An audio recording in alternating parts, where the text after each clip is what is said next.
সুমাইয়ার উপরে আবু জাহেল আক্রমণ শুরু করলো, এমন ভাবে নির্যাতন শুরু করলো যেন ছেলে কালেমা ছেড়ে দেয়। কিন্তু এত নির্যাতনের পরেও সুমাইয়া বারবার সন্তানকে বলে, বাবা রে, মালিকের কসম দিয়া বলি কালেমা ছাড়বি না, আমারে যদি তারা হত্যা করে তারপরও ছাড়বি না। সুবহানাল্লাহ। আবু জাহেলের রাগ উঠে গেছে, আবু জাহেলের রাগ উঠে গেছে। আবু জাহেল বলে, সুমাইয়া, এখনো যদি কালেমা না ছাড়স তাহলে তোর সন্তানের সামনে আমি তোরে উলঙ্গ করে দিব। নাউজুবিল্লাহ। যুবক ছেলেকে গাছের সঙ্গে বেঁধে ছেলেকেও বলতেছে, কালেমা ছাড়বি না, তোর মার ইজ্জত তোর সামনে নিব। মারে বলতেছে, তোর কাপড় রাখবো না সন্তানের সামনে। সুমাইয়া মুখের মধ্যে আবু জাহেলের থুতু মাইরা দিছে। সুবহানাল্লাহ। ঈমান কারে কয় দেখছে?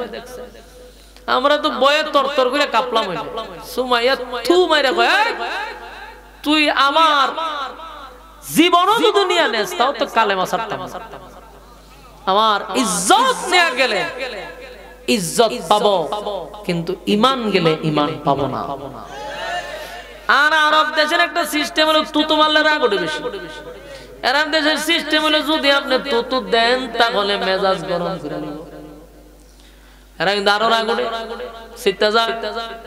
আবু জাহেলের মেজাজ গেছে গরম হইয়া, যেই মাত্র তুতু মারছে সাথে সাথে সুমাইয়ারে উলঙ্গ করে দিছে। নাউজুবিল্লাহ। উলঙ্গ করে দিল যুবক ছেলের সামনে। এই পরিস্থিতিতে একটা মানুষের অবস্থা কেমন হয় রে? আবু জাহিল কত নিষ্ঠুর ছিল, কত জাহেল ছিল, কত খারাপ, কত বড় সন্ত্রাস। সেই আবু জাহেল সুমাইয়ারে মাটিতে শোয়াইয়া বর্ষা হাতে নিয়ে বলে, কালেমা ছাড়বি না হয় তোরে শেষ করে দিব। ওই বর্ষার নিচে তাইকা সুমাইয়া বলে, এক আল্লাহর উপরে ঈমান আনছি, মালিকের জান্নাতের আশা করি, তোর মতো জালেমের কথা শুনবো না, কালেমা ছাড়বো না। আবু জাহেল সুমাইয়ার লজ্জাস্থানে বর্ষা এমন জোরে আঘাত করছে, সুমাইয়ার জাগাত শহীদ হয়ে গেছে। এই যুবক ভাইরা, ইসলামের প্রথম মহিলাদের মধ্যে যিনি শহীদ হয় উনি হলেন সুমাইয়া রাদিয়াল্লাহু তাআলা আনহা। এই মহিলা পৃথিবীর সব মহিলাকে জানায়া গেল, পৃথিবীর সব মাকে শিক্ষা দিয়া গেল, সমস্ত মাদেরকে ওয়াজ নসিহত করে গেল। জীবনের মূল্যর চেয়ে ঈমানের মূল্য বেশি, সন্তানের মূল্য থেকে ঈমানের মূল্য বেশি, ঠিক কিনা? কারণ হাসরের মাঠে সন্তান আমাকে বাঁচাবে না। সুমাইয়া চিন্তা করছে, আমি যদি দুনিয়া থেকে বিদায় হয়ে যাই, সন্তানের কারণে যদি কালেমা ছেড়ে দেই, হাসরের মাঠে সেই সন্তান তো আমার কোনো কাজে আসবে না। কারণ আল্লাহ স্পষ্ট বলছে, ইয়াউমা ইয়াফিরুল মারউ মিন আখিহি ওয়া উম্মিহি ওয়া আবিহি ওয়া সাহিবাতিহি ওয়া বানিহি। আল্লাহ বলেন, কেউ কারো হবে না, কেউ কারো হবে না। মা সন্তানকে অস্বীকার করবে, সন্তান মাকে অস্বীকার করবে। এই যুবক ভাইরা, হাসরের মাঠে আপনাদের কি মনে হয় সন্তান আপনারে গিয়া সুপারিশ করব? কথা দিবেন না? বাবায় সুপারিশ করব, স্ত্রী সুপারিশ করব। হাসরের মাঠে কেউ কারো হবে না। কিয়ামতের ময়দানে মা তার সন্তানের কাছে গিয়া পরিচয় দিতে রাজি না। সন্তান যাবে মার কাছে গিয়া বলবে, মা গো, একটা নেকি দেন, আমি আপনার সন্তান। মা সেদিন বলবে, দুনিয়াতে আমার কোনো ছেলে ছিল না, সন্তান ছিল না। অথচ মা ভালো করে চিনবে, এরপরও পরিচয় দিবে না। কেন জানেননি? যদি আমি তারে নেকি দেওয়া লাগে। তার মানে হাসরের মাঠে তো নিষ্ঠুর, এত নিষ্ঠুর, এত নিষ্ঠুর। মা সন্তানরে পরিচয় দেয় না, সন্তান মারে পরিচয় দেয় না, স্ত্রী স্বামীরে পরিচয় দেয় না, স্বামী বলবে প্রাণের বিবি গো, তোমারে খুশি করার জন্য গ্রামে আমি তোমারে রাখি নাই, শহরে নিয়ে রাখছি। তোমারে খুশি করার জন্য মা বাবারে গ্রামের কুড়ে ঘরে রাখছি। তোমারে খুশি করার জন্য আমি শহরে গিয়া ফ্ল্যাটে তোমারে রাখছি। তোমার মুখের হাসি ফোটানোর জন্য দামি দামি গয়না শাড়ি তোমারে দিছি, ভালো খাবারের ব্যবস্থা করে দিছি। যদিও বছরে আমার মা বাবার খবর আমি একবারও নেই নাই। কতটুক ব্যতীত, কতটুক মর্মাহত। এরকম পরিস্থিতি আমাদের হলে কি অবস্থা? চাচাও নাই, স্ত্রীও নাই। মক্কাতে রাসূলকে কেউ পক্ষে দুইটা দুইটা কথা বলবে এরকম লোকই নাই। আপন চাচাতে আরো আছে আবু লাহাব সহ, এটি সবটি রাসূলের বিরোধিতা করে। এর আরো বড় শত্রু। আল্লাহর রাসূল মক্কাতে আসছেন, আসার পরে এই জখম নিয়া শরীর নিয়া বসে এর কিছুদিন পরে যেতে না যেতেই রাসূলের 4টা সন্তান ছিল, ছেলে। 4টা ছেলে একে একে 4 জন মারা গেছে। এই আশিকে রাসূল কথা শুনতেছেন নি? মনোযোগ দেন। আপনি খালি ধরের কয়েকটা ঘটনা দেখেন। এক তো হলো বিবি নাই, সাপোর্ট যার কাছ থেকে পাইতো শেষ। চাচার কাছ থেকে সাপোর্ট পাইতো, চাচাও শেষ। নিজে রক্তাক্ত হয়েছে, শরীরের এমন কোন জায়গা নাই রাসূল যখন পায় নাই। আবার মদিনা মক্কায় এসে দেখে একে একে 4 জন ছেলে মারা গেছে। কোন বাবার কাছে তার সন্তানের লাশটা কত ওজন, কতটুক ব্যথার বিষয়, কষ্টের বিষয়। এক নাম্বার হলো নিজের সন্তান তো গেলই, একজন না 4 জন। যেই সন্তানগুলাকে নবী নিজের হাতে গোসল করাইছে। এই যে চতুর্দিক দিয়া রাসূলের ব্যথায় ব্যথিত, কষ্টের পর কষ্ট, কষ্টের পর কষ্ট। রাসূলের 63 বছরের জীবনের মধ্যে এই সময়টা ছিল সবচেয়ে কষ্টের এবং ব্যথা সবচেয়ে বেশি। 63 বছরের জীবনের ভিতরে এই সময়টা সবচেয়ে ভয়াবহ ছিল। সব হারাইয়া খানায় কাবার সামনে রাসূল বসে রয়েছে। এর মধ্যে শুনে এক সাহাবী বলতেছে, হুজুর বেলাল রে মারতেছে। কালেমা পড়ছিল বেলাল, ঈমান আনছে এর আগে, কিন্তু ওই যে এক জায়গায় দুইটা বেলাল রে মারতেছে। এক সাহাবী কয়, হুজুর বেলালের জিহ্বার মধ্যে পেরাক মেরে দিছে। কেন? কালেমার দাওয়াত দেওয়ার কারণে। আরেকজন সাহাবী কয়, হুজুর বেলাল না শুধু খাব্বাবরে আগুনে শোয়া রাখছে। এখন আপনারাই বলেন, একজন নেতার কাছে যখন বলে যে আপনার কর্মীরা জায়গায় জায়গায় মার খাইতেছে, নেতা কেমনে সহ্য করব? আর কতগুলা বিপদ, কতগুলা কষ্ট রাসূলকে ঘেরাও করে রাখছে। এর মধ্যে আবার শুনে নিজের কর্মীরা মার খাইতেছে। সব কষ্ট নিয়া রাসূল খানায় কাবার সামনে বসা চোখের পানিগুলা টপ টপ করে রাসূলে পড়তেছে, মুক্তার দানার মতো।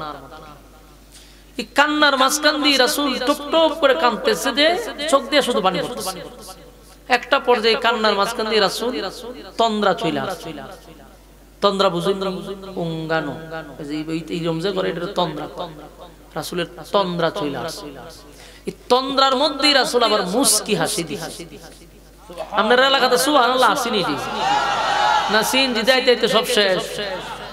সুবহানাল্লাহ থাকলে কইবেন, একবারে ভিতরে রেখে দিলে কেমন হইব?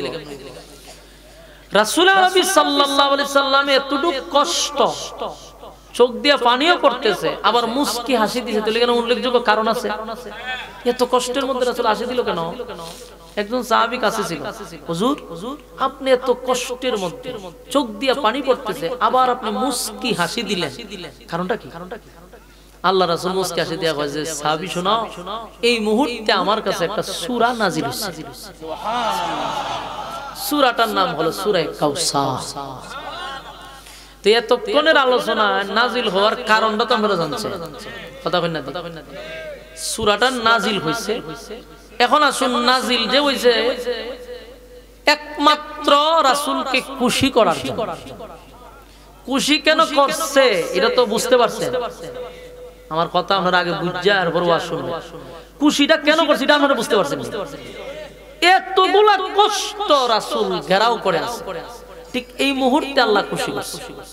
এবার আল্লাহ জিগা সূরা যে নাযিল করছে এটা আপনারা অনেকে সূরাটার কাউসার অনেকে জানে না, তো মুরব্বিরা ইন্না আতাইনা সূরার নাম হলো কাউসার।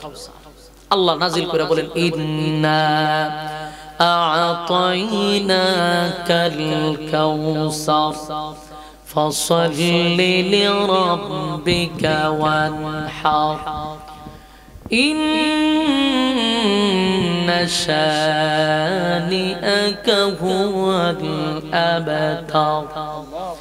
আল্লাহ রাব্বুল আলামিন বলেন, যে মুহূর্তে রাসূলের চোখ দিয়া মুক্তার দানার মতো পানি পড়তেছিল, আল্লাহ তখন নবীরে জিজ্ঞাসা করে, বন্ধু আপনি কেন কাঁদেন?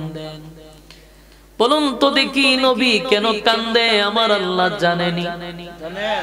আপনারা আওয়াজ দিয়ে কয় জানে না? আমার মালিক তো জানে নবী কেন কাঁদে, কেন কাঁদে মালিক ভালো করে জানে। কিন্তু এরপরও নবীর জিগায়, বন্ধু আপনি কেন কাঁদেন? আল্লাহর নবীও বলে, মালিক আমি কেন কান্দি আপনারও জানার বাকি নাই গো।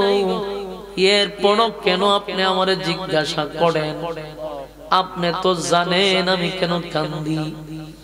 আল্লাহ বলে, বন্ধু সব জানি, এরপরও আপনারে জিজ্ঞাসা করার কারণ হলো আপনি নবী বললে আমার আল্লাহর ভালো লাগে।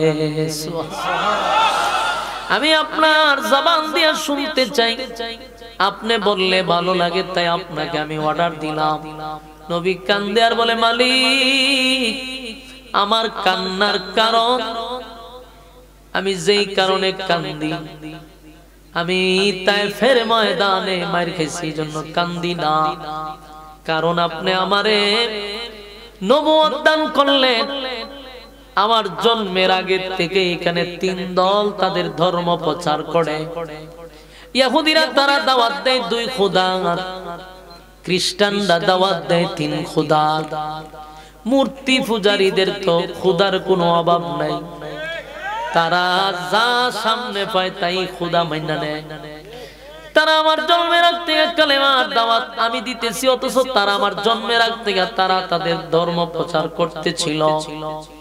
আরে এই সময় আমার আপনি দুনিয়ার জমিনে পাঠাইলেন, তাও আমার শুধু মানুষের নবী বানাইয়া না, কুল কায়নাতের নেতা বানাইয়া পাঠাইছেন, নবীদের নবী বানাইলেন, রাসূল গণের উপরও আমারে রাসূল বানাইলেন। এতগুলা উপাধি দিয়া আপনি আমারে পাঠাইলেন, এমন এক জায়গায় আমার জন্ম দিলেন, সবগুলা আমার বিরুদ্ধে চলে গেল। একজন চাচা ছিল আমার পক্ষে, কলিজার টুকরা চাচা আমারে লালন পালন করছে 50 বছরের কাছাকাছি। আবু তালেব রাসূলকে 40 বছরের উপরে লালন পালন করছে, কারণ রাসূল দুনিয়াতে আসার আগেই বাবা দুনিয়াতে নাই, মা কিছুদিন ছিল, উনিও দুনিয়া থেকে বিদায় হয়ে গেল। দাদার কাছে ছিল, দাদাও দুনিয়া থেকে বিদায় হয়ে গেল। এরপরে আবু তালেব নবীর দায়িত্ব নেয়। আরো 11 জন চাচা, আরো 10 জন চাচা থাকা সত্ত্বেও আমার নবীর দায়িত্ব কোন চাচা নেয় নাই। কিন্তু আবু তালেব আমার নবীর দায়িত্ব নিছে, শুধু তাই না, নিজের সন্তানের চেয়েও বেশি মহব্বত নবীরে করছে। নিজে না খাইয়া সন্তানরে খাওয়াইছে। ঘুমানোর সময় চাচা আবু তালেব নবীর জড়াইয়া দইরা ঘুমাইছে। নিজের সন্তানরে আগে খাবার দেয় নাই, নবীর আগে খাবার দিছে। এতটা ভালোবাসছে নবীর, এতটা মহব্বত করছে। আল্লাহর নবী বলে, মালিক নিজের বাবার আদর কোনোদিন পাই নাই, বাবা কেমন দেখিও না, কিন্তু আমার চাচা যে আমারে নিজের বাবার মতো লালন পালন করলো। আমার বিরুদ্ধে কেউ কথা বললে চাচা সর্বপ্রথম তরবারি লইয়া দাঁড়াইতো, সেই চাচাটাও দুনিয়া থেকে বিদায় হয়ে গেল। আমার সবচেয়ে কলিজার টুকরা প্রাণের স্ত্রী, যেই বিবি আমার জন্য, দিনের জন্য, ইসলামের জন্য তার সমস্ত সম্পদ দিনের রাস্তায় খরচ করে দিছে, ইসলামের পিছনে আমার বিবির বড় একটা অবদান ছিল আম্মাজান খাদিজার। আল্লাহর নবী বলেন, খাদিজা দুনিয়া থেকে বিদায় হয়ে গেল, সুখের কথা দুঃখের কথা বলার কেউ নাই, এই জন্য আমি কান্দি না যে আমার খাদিজা মারা গেছে, এই জন্য কান্দি না। মালিক আপনি দিছেন, আপনি নিছেন, এখানে আমার কোনো অভিযোগ নাই। চাচা দুনিয়া থেকে বিদায় হয়ে গেল, এই জন্য আমি নবী কান্দি না, না এই জন্য আমি কান্দি না। মালিক রে, আমার একে একে আমার সাহাবায়ে কেরামদেরকে জায়গায় জায়গায় বেঈমানরা নির্যাতন করতেছে, সেই জন্য আমি কান্দি না। বেলাল রে তারা বুকের উপর পাথর দিয়া রাখছে, খাব্বাব রে জ্বলন্ত কয়লার মধ্যে শোয়া রাখছে, আমার অসংখ্য সাহাবীদেরকে গাছের সঙ্গে বেঁধে মারধর শুরু করছে। আমি একটা নেতা হইয়া কর্মীদের এমন রিপোর্ট আসলে ব্যথা লাগার কথা, এরপর আমি কান্দি না, এই জন্য কান্দি না। আল্লাহর নবী চোখের পানিগুলো ছেড়ে দিয়া কান্দে আর কয়, মালিক আমার কান্নার কারণ কিন্তু এগুলা না, কারণ আপনি আমারে পাঠাইছেন নবী বানাইয়া, রাসূল বানাইয়া পাঠাইছেন। আমি আপনি একত্ববাদী খোদার দাওয়াত মানুষের কানে কানে পৌঁছায়া দেই। মানুষ আমারে পাগল বলে, মানুষ পিছন দিয়া ডিল মারে, মানুষ আমারে রক্তাক্ত করে, আমার কষ্ট লাগে না, কারণ আমার মালিকের দায়িত্ব পালন করতে গিয়া যদি শাহাদাত বরণ করে আমার কোনো কষ্ট নাই। এই জন্য আমি কান্দি না, এই জন্য আমি কান্দি না। আল্লাহর নবী একে একে সব কষ্টের কথা কিন্তু ফাঁকে দিয়া সব বইলা দিতেছে। আল্লাহরে কয় আমি এই জন্য কান্দি না, কিন্তু সব মনের কষ্ট আল্লাহর কাছে জানায়া দিল। মালিক আমার চাচা নিজের সন্তানের মতো লালন পালন করলো, সেই চাচারেও হারাইলাম, কলিজার টুকরা খাদিজার হারাইলাম। আল্লাহ আমার নিজের কর্মীরা জায়গায় জায়গায় মার খায়, আমি এগুলা শুনেও কান্দি না, কারণ আপনার দিন প্রচার করতে গিয়ে তারাও যদি শাহাদাত বরণ করে আপনার তরি জান্নাত হবে, এই জন্য আমার কোনো কষ্ট নাই গো। আবার নবী বলেন, মালিক আমার কান্নার কারণ হলো ওই যে আমার চারটা সন্তান একে একে দুনিয়া থেকে বিদায় হয়ে গেছে, আপনি সন্তান দিছেন, আপনি নিছেন, এখানে আমার কোনো অভিযোগ নাই, কোনো কষ্ট নাই। যেই সন্তানগুলাকে নিজের হাতে আমি গোসল করাইছি, নিজের হাতে আমি কাফন পড়াইছি, নিজেই জানাজা দিছি, নিজেই কবরে রাখছি, এটা একজন বাবার জন্য বড় কষ্ট গো। কোন বাবা তার সন্তানকে গোসল করাইয়া কাফন পড়াইয়া কবরে লামায় না, ওটা সম্ভব না। যদিও লামায়, কিন্তু বাবার জন্য এটা বড় কষ্টের। সন্তানের লাশ বাবার কাঁধে, এটা বড় কষ্ট, কিন্তু একে একে চারটা সন্তান নবীজি কাঁধে তুলছে এবং কবরে লামাইছে। আল্লাহর নবী বলেন, মালিক আপনি আমারে দিছেন সন্তান, আপনি নিছেন, আমার কোনো কষ্ট না, এই জন্য কান্দি না। সাহাবায়ে কেরাম জায়গায় জায়গায় মার খায়, বর্বরের যুগ, জাহিলিয়তের যুগ, এদের মাইরের সিস্টেমও ভিন্ন।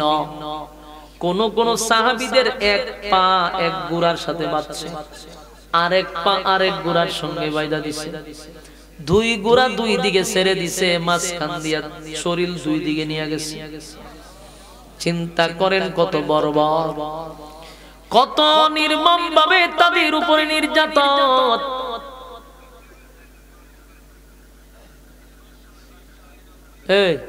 এখানে বয়ে ভিডিও কলে কথা বলে না, কই আইলাম বিপদ হলাম তো,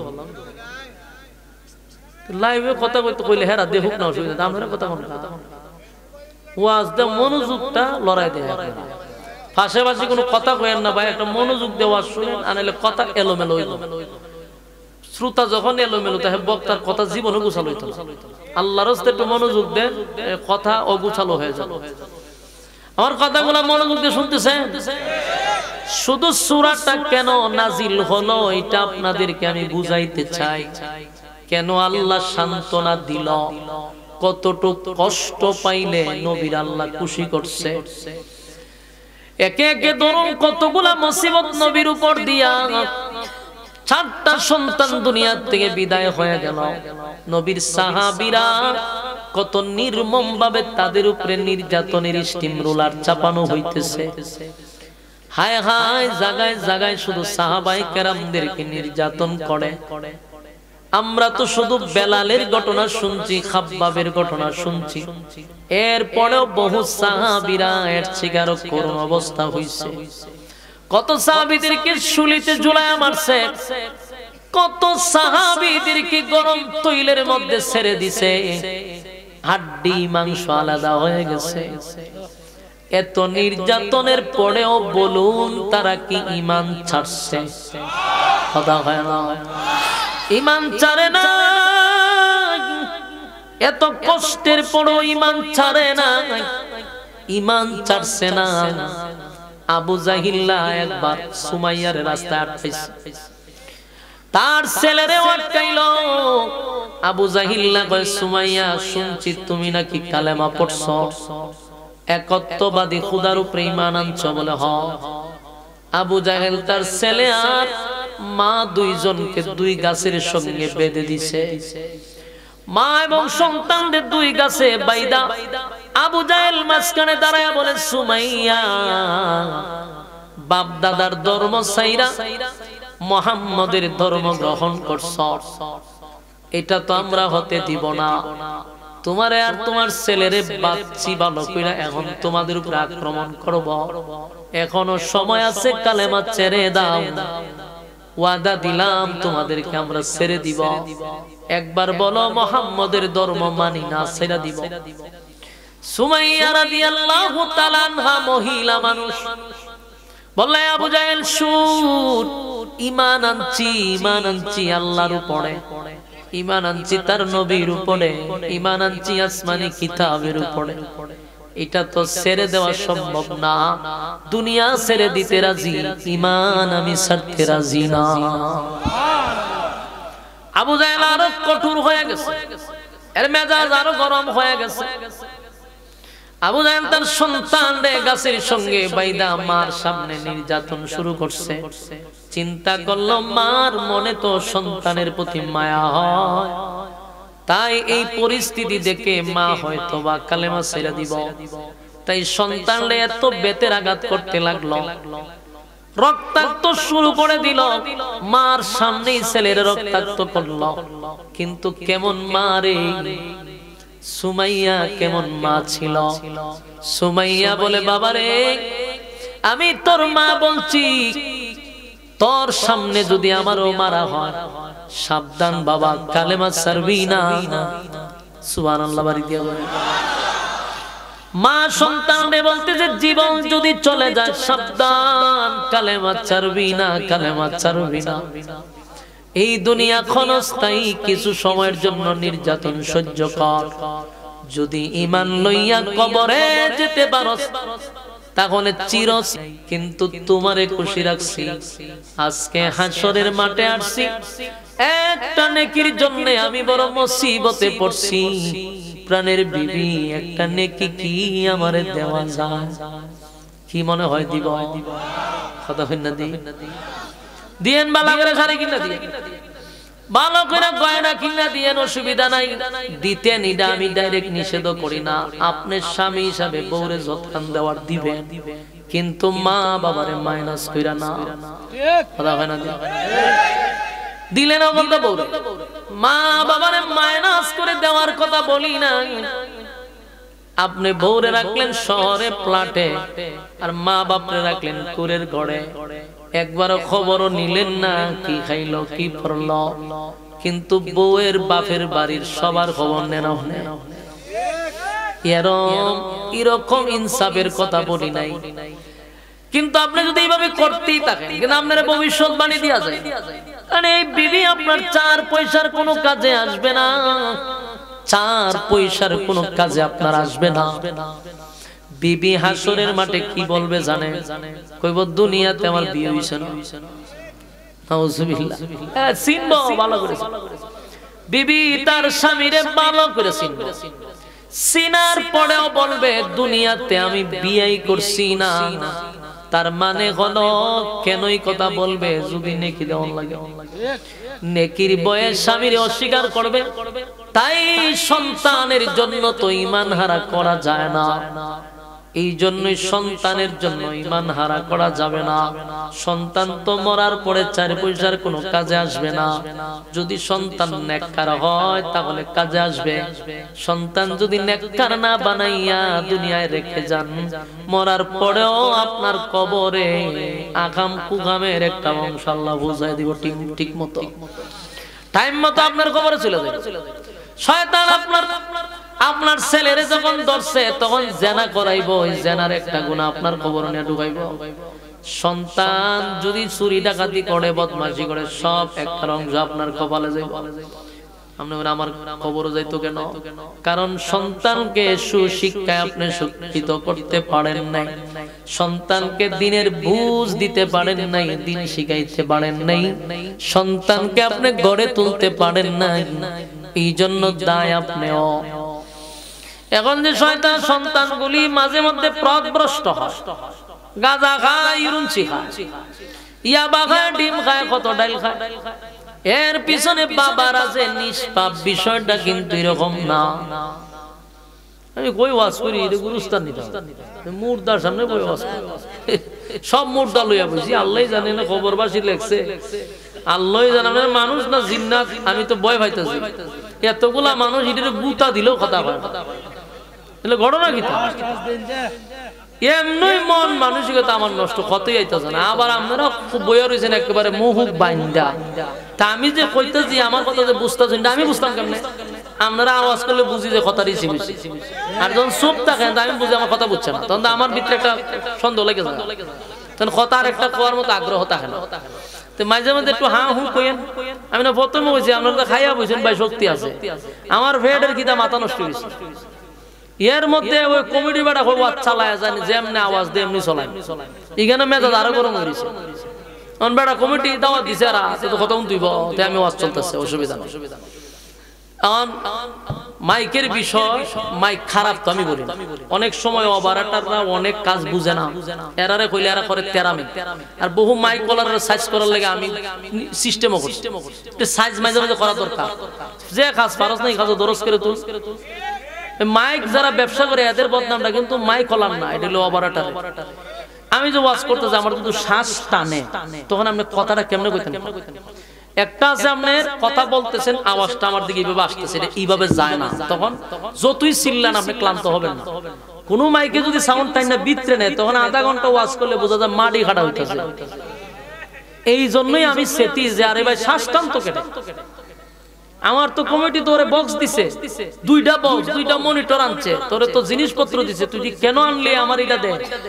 যখন আমার কাছে খটকায়, আগের বক্তা তো কইছেন আপনি কোন করে, আগের বক্তারে কি আনছিনি এখন দাওয়াত দিয়া।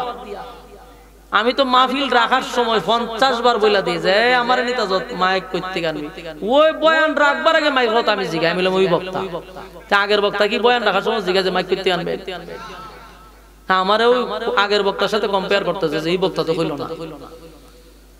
এটা যেন অত্যন্ত দুঃখজনক। আমি যেটি বলি এটা আমার, আমি কথা বলবো, আমার সাউন্ডটা আগে আমার একটু গুছাইতে দিতে হয়। যেমন মনে হলো অপারেটরের সাথে আমি 10 মিনিট কথা কই, আপনারা জানেন কমিটি এখন ওয়াজ করুন, আরে বেটা আমি ওয়াজ করব, আমি আগে মাইকম্যানের সাথে সাউন্ডটা ঠিক করি না, 10 মিনিট না যাইবো। তো আমি যেখানে ঘন্টার পর ঘন্টা কথা কমো, এখানে মাইকম্যানের সাথে 10 মিনিট আমার সাউন্ডটা আমার মন মতো করে নিতে, ওয়াজটা তো সুন্দর পাইবেন আপনারা। না এই ধৈর্যটা নাই, এক একজন সাইনবোর্ড লাগাই হবে, আমি তো কমিটির লোক, ওয়াজ করেন মাইক যেমন ছিল তখন আপনি কিতা করবেন? তেমনেও তুমি যেমন কইছো আমি এমন ওয়াজ করতেছি, আমার অসুবিধা কিতা? কিন্তু 10টা মিনিট তারা দেয় না যে মাইকের লোক আমি একটু কথা কই। মনে করেন অপারেটর এখানে আছে, তার সাথে আমি কই ভাই একটু বাড়ান, একটু কমান, আস্তে আস্তে আস্তে একটা সময় সাউন্ডটা ঠিক হয়। এই ধৈর্যটা দিতে দেয়। এখন আমার তিন যেমন আছে এখন লড়াইলে আর ভালো তো না, দেখো তুমি 10 মিনিট নিলাম হইলাম ঠিক হয়ে গেল। কারণ মাইক খারাপ হইলে তো আমি 2 কিলো থেকে শুনছি আওয়াজ, মাইক ভালো এটা এ আর এটা হইলো কি আপনার ক্লিয়ার সরেন না, মাইক খারাপ না, আমরা একটু ওয়াজ করছি, কিন্তু মাঝে মাঝে ওভারটার বদলাই এটা একটু সাইজ মাইজ করে সাউন্ড ঠিক করতে হয় আমাদের, কিন্তু এই ধৈর্যটা তো আপনাদের নাই। এই জন্য আমরা বাধ্য হইয়া কথা বলি কি করব, এজন্য নেক্সট টাইম এটা আর কইরেন না, মনোযোগ দিয়ে শুনেন। আচ্ছা যাক, ওখানে আপনারা সজাগ তো সবাই, কারণ আপনারা সবাই কি কথা কথা কইতারে, বুবা টুবা না তো, অতি সত্যি কথা কইতারে। তা আপনারা গুতা দিয়া কেরে আমার সুবহানাল্লাহ কইতে হয়, এলে মাঝে মাঝে একটা আওয়াজ দিয়েন, লিল্লাহে তাকবীর, আওয়াজ হইছে আরো জোরে কোন, লিল্লাহে তাকবীর, আরো জোরে লিল্লাহে তাকবীর। এই আওয়াজ দিতে শয়তান ময়দান যা আছে ভাগ্য যাবে, আওয়াজ দিতে আওয়াজ দিতে। কথা কি বুঝতেছেন? আপনারা মাঝখানটা যদি কথা না কন তাহলে আমি চিন্তা থাকি, এর লিগে অন্য কোনো উদ্দেশ্য না যে আপনারা সুবহানাল্লাহ জোরে বলে আমার দাম বাড়বো, ইয়ে তো দূরে আমার দাম বাড়েন, এটা কি দরকার? বাকি আপনারা কথা বললে আমার আগ্রহ বাড়বে, এটাই মূল উদ্দেশ্য, আর কোনো উদ্দেশ্য না। এখন কথাগুলো একটু বোঝার চেষ্টা করে বলুন, এই দুনিয়ায় ছেলে দিয়া কোনো ফায়দা হইব আমাদের?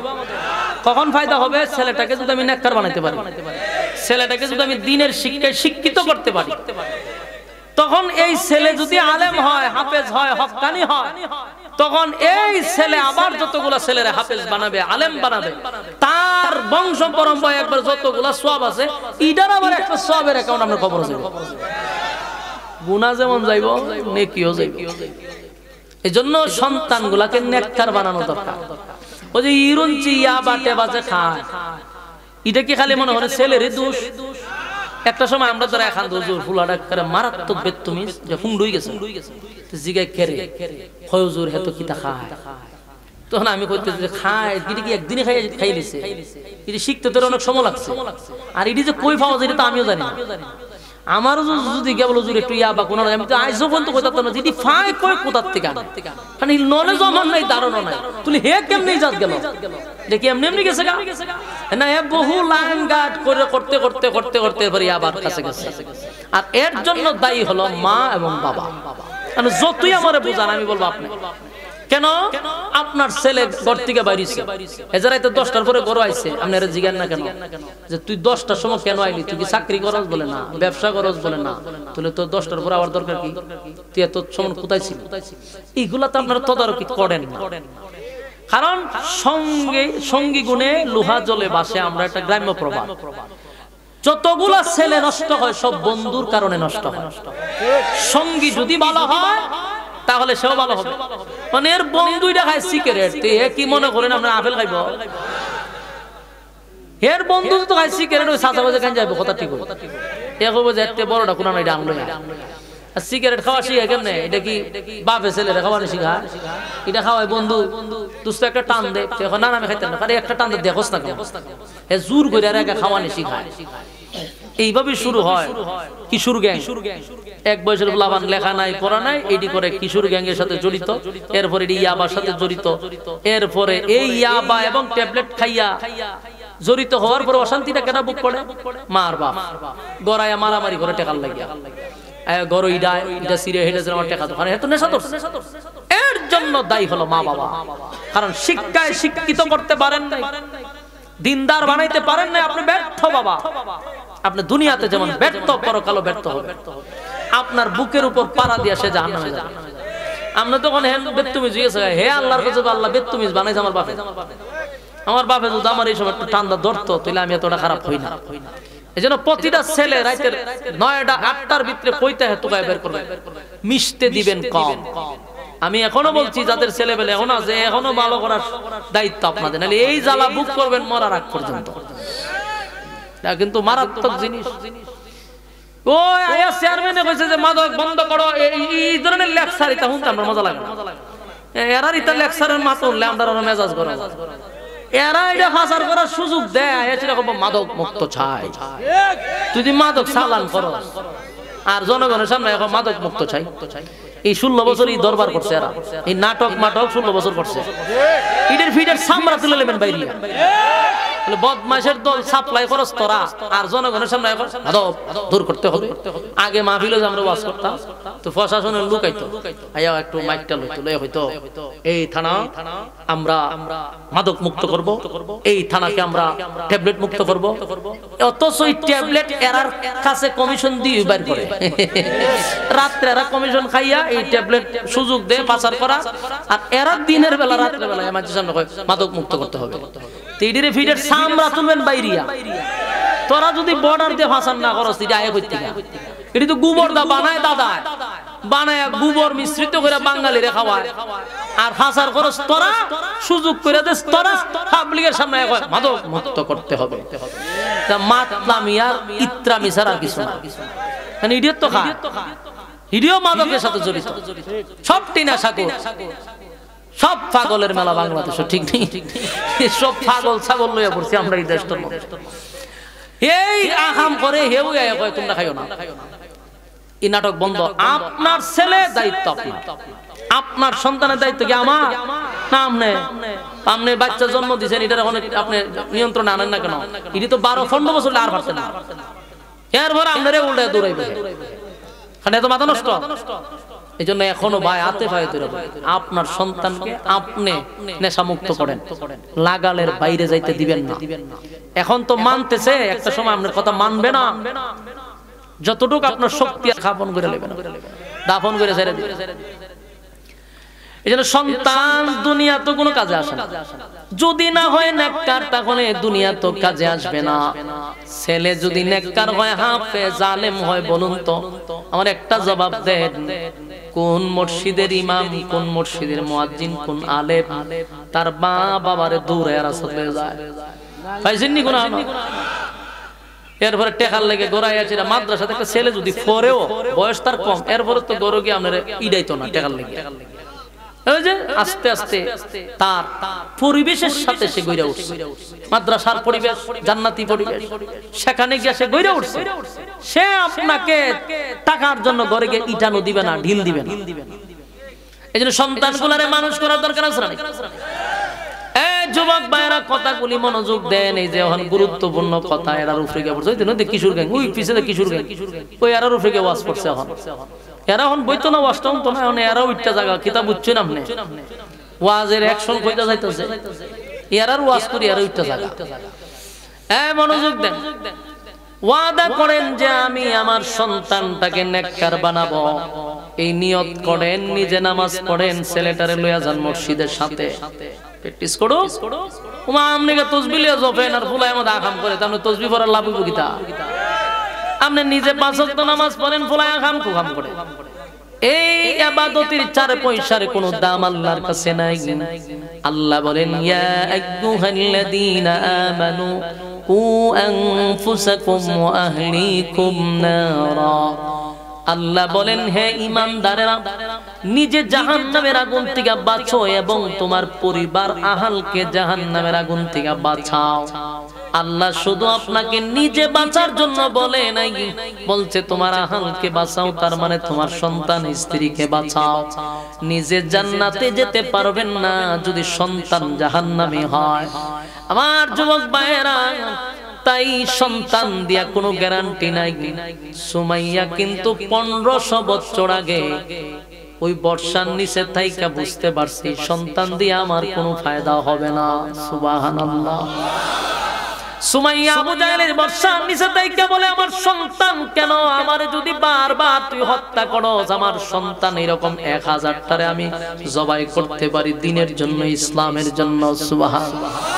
সুমাইয়া ডাইরেক্টলি বলছে, আমার ছেলেকে একবার কেন, যদি 1000 বার জীবিত করা হয় আর আল্লাহর রাস্তা, দিনের রাস্তা, ঈমান টিকায় রাখতে গিয়ে আমি 1000 বার সন্তানকে আমি শহীদ করে দিব, এরপরও আমি কালেমা ছাড়ব না।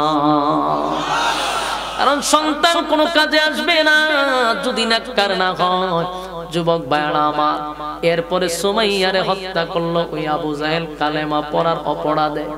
নবীজির প্রত্যেকটা কর্মী জায়গায় জায়গায় জায়গায় জায়গায় নির্যাতিত, নিপীড়িত, লাঞ্ছিত, অসংখ্য ব্যথায় ব্যতীত হইয়া নবী যখন কান্দে আর বলে, মালিক এই জন্য কান্দি না, আমি যেই কারণে কান্দি তার কারণ হলো আমি যখন এতগুলা কষ্টে জড়িত, এতগুলা ব্যথায় ব্যথিত, আমারে সান্ত্বনা দেওয়ার মতো মক্কা নগরীতে কেউ নাই গো, কেউ আমার একটা সান্ত্বনা দিল না।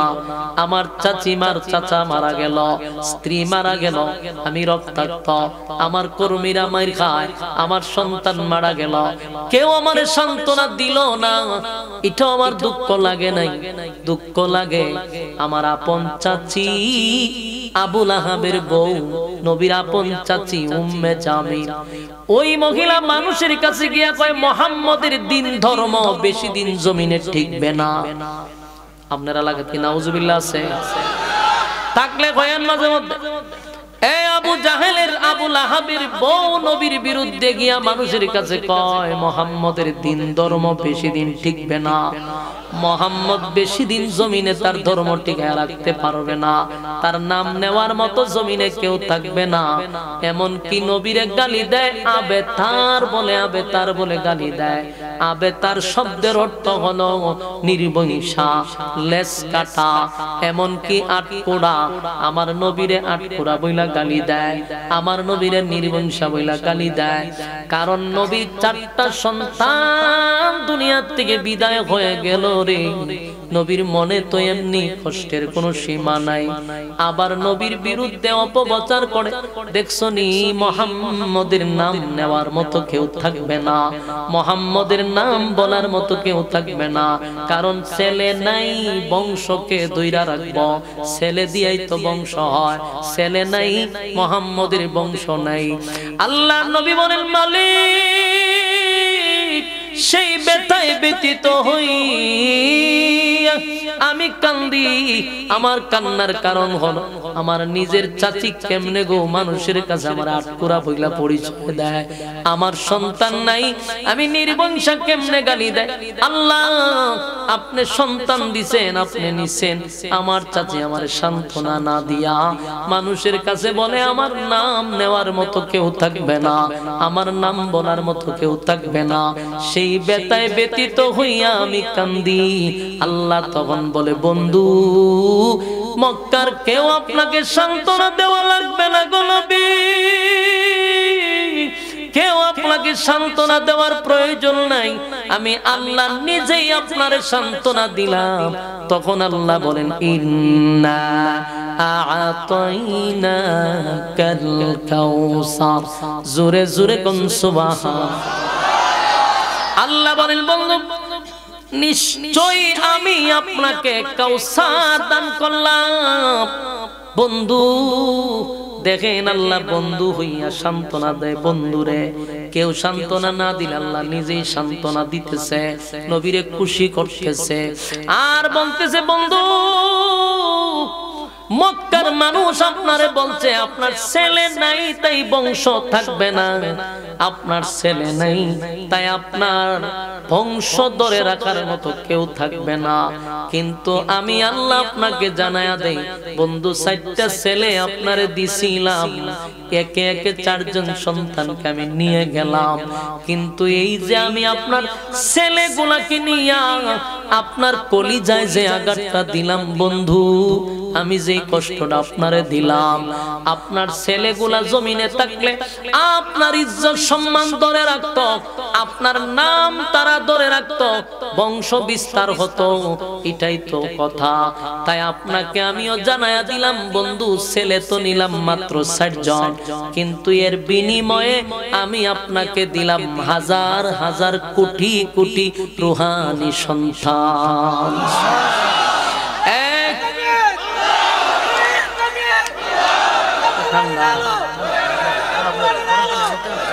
এখন মনে খবর বলতে আসি কতক্ষণ সময় আমরা খবর নই করুন আনতাম নি ফানি থাক থাক থাক ধরেন না। বলুন রুহানি সন্তান কারা? আমরা রুহানি সন্তান। জোরে কোন কারা? আমরা রুহানি সন্তান। নবীর উম্মতরাই হলো নবীর রুহানি সন্তান। সুবহান। যুবক ভাইরা, নবীর রুহানি সন্তান আল্লাহ কারে বুঝাইলেন? আমরাই হলাম নবীর রুহানি সন্তান। আমরা হলাম নবীর রুহানি সন্তান। তাই আল্লাহ বলে, বন্ধু ছেলে থাকলে আপনার ইজ্জত ধরে রাখতো, আপনার সম্মান ধরে রাখতো। আমি আল্লাহ ওয়াদা দিলাম, এই জমিনে বহু রুহানি সন্তান আপনারে দিছি। তারা আপনার ইজ্জত ধরে রাখার জন্য, আপনার সম্মান ধরে রাখার জন্য তারাও প্রয়োজনে জীবন দিবে, কিন্তু আপনার ইজ্জত নষ্ট করতে দিবে না। ঠিক কিনা বলেন? নবীর ইজ্জত নিয়ে কেউ কথা বললে আমরা কি ছেড়ে দিব না? নবীর ইজ্জত রক্ষার্থে আমাদের জীবন যদি দিতে হয় জীবন দিব, তাও নবীর ইজ্জত নষ্ট করতে দিব না। কারণ আমরা হলাম নবীর রুহানি সন্তান। ঠিক কিনা? আমরা নবীর রুহানি সন্তান। তাই আল্লাহ বলে, বন্ধু ছেলে তো দিছিলাম ৬০ জন, কিন্তু আপনারা যখন দিছি রুহানি সন্তান হাজার হাজার কোটি কোটি, এই রুহানি সন্তান আপনার থাকবে। এবার শুনুন, আবু লাহাবের বউ বলছিল, নবীর নাম নেওয়ার মতো কেউ থাকবে না, নবীর বংশ থাকবে না, নবীর অস্তিত্ব থাকবে না, নবীর দিন ধর্ম টিকে থাকবে না। বলুন তো দেখি, ১৫০০ বছরের ভিতরে আবু লাহাবের নাম কোন বাচ্চার নামে রাখছে? আবু লাহাব কারো নাম রাখে না, আবু জাহেল কারো নাম রাখে না, আবুল হেকাম কারো নাম রাখে না। যুবক ভাইরা, উতবা, সায়বা, মুগীরা তাদের নাম কেউ রাখে না, কারণ তারা তো আমার নবীর বিরুদ্ধে বলছিল নবীর নাম নেওয়ার কেউ থাকবে না। অথচ তাদের নাম কেউ নেয় না, নিলেও ঘৃণার সাথে নেয়, কিন্তু তাদের নাম কেউ নিতে চায় না। আর আমার নবীর নাম সেকেন্ডে সেকেন্ডে নবীর উম্মতেরা নিতেছে। সুবহান। আল্লাহ বলে, বন্ধু শুনেন, এই পৃথিবী যতদিন থাকবে আপনি নবীর নাম ততদিন থাকবে। এই পৃথিবী যতদিন আছে আপনি নবীর নাম থাকবে। আমি আল্লাহর নাম যত জায়গায়, আপনি নবীর নাম তত জায়গায়। সুবহান। এরপর আল্লাহ বলে, বন্ধু এখানে শেষ না, দিলাম তো রুহানি সন্তানের। পরে শুনেন, আল্লাহ কয়, ইন্না আ'তাইনাকাল কাউসার, নিশ্চয়ই আমি আপনাকে কাউসার দান করলাম। বন্ধু কাউসার এটা সাধারণ কোনো জিনিস নয় গো, সাধারণ কোনো নিয়ামত না। আদম নবীরে কাউসার দেই নাই, নূহ পয়গম্বরকে কাউসার দেই নাই, ইব্রাহিম খলিলুল্লাহকে কাউসার দেই নাই। আমি আপনারে কাউসার দিছি, আপনারে কাউসার দিছি। বন্ধু এটা যে বহুত বড় নিয়ামত জান্নাতের ভিতরে, এই নিয়ামতের বিকল্প নাই। আল্লাহ আমার বন্ধুরে কাউসারটা দান কইরা দিছে, শুধু দেয় নাই, দুনিয়ার থাকা অবস্থায় বন্ধুরে দেখায়ও দিছে। সুবহানাল্লাহ। জান্নাতের ভিতরে হাউজে কাউসার পরিচালিত হবে নবীর বরকতি হাত দ্বারা। সুবহানাল্লাহ। যুবক ভাইরা, এখানে শেষ না। আল্লাহ বলেন, ফাসাল্লি লিরাব্বিকা ওয়ানহার, আর আপনার রবের জন্য আপনি সালাত আদায় করবেন আর কুরবানি দিবেন। এখানে সালাতের কথা আসছে, মানে নামাজের কথা। আপনার রবের জন্য নামাজ আদায় করুন, আপনার রবের জন্য কুরবানি দেন। তার মানে তাফসীর কারকরা বলে, সালাতের কথা কেন আসলো? এর সাথে হাউজে কাউসারের একটা সম্পর্ক আছে। কোন বেনামাজিকে আমার আল্লাহ কাউসার দান করবে না, কোন বেনামাজিকে কাউসারের পানি পান করাবে না। তাই সালাতের কথা বলা হয়েছে। এরপরে আসুন, ইন্না শানিআকা হুয়াল আবতার, আল্লাহ বলেন নিশ্চয়ই তারা আবেতার। ওই যে নবীরা আবেতার বইলা গালি দিছিল, আমার আল্লাহ কি কয়? নিশ্চয়ই তারা আবেতার, নিশ্চয়ই তারা নির্বংশ। কথা শুনেন মন দিয়া, নিশ্চয়ই তারা আবেতার। অথচ আবু লাহাবের বউ বলছিল নবীরা আবেতার। আর আল্লাহ কয়, ইন্না শানিআকা হুয়াল আবতার, তারাই আবেতার, তারাই নির্বংশা, তারাই লেজ কাটা, তারাই লেজ কাটা, তারা নির্বংশা।